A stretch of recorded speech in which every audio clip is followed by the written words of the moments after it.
The White House is pressurising Congress to pass stalled legislation to support Ukraine's war against Russia. At the same time, policymakers are weighing the consequences of using $300 billion in Russian assets to help Kyiv's war effort. After the invasion of Ukraine, the United States, along with Europe and Japan, imposed sanctions to freeze the assets, denying Russia access to its international reserves.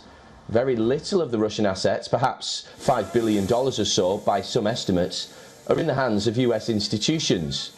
But a significant chunk of Russia's foreign reserves are held in US dollars, both in the United States and in Europe. The US has the power to police transactions involving its currency and use its sanctions to immobilize dollar-denominated assets. Now the Biden administration has begun taking another look at whether it can use its existing authorities or if it should seek congressional action to use the funds. Factions of Congress have previously tried to attach provisions to the annual defence bill, allowing the Justice Department to seize Russian assets and funnel the sale proceeds to Ukraine to help pay for weapons. But the efforts were delayed amid concerns that the proposals were not thoroughly vetted. Last week, Brussels proposed hiving off profits earned from frozen Russian state assets, a step towards sending funds worth billions of euros to Ukraine. The EU has frozen some 200 billion euros of Russian central bank assets for its Ukraine invasion.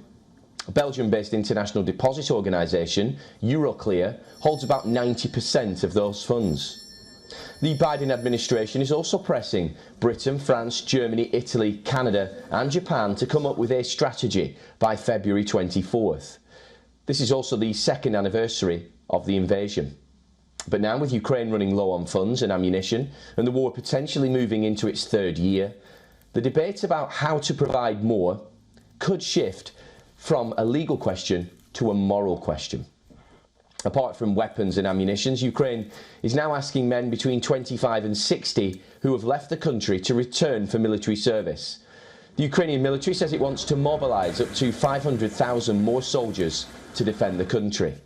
Now, this also comes as the country is struggling to keep combat-age men from fleeing.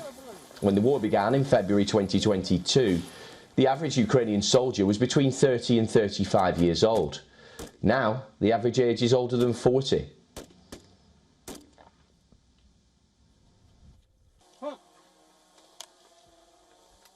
На зброю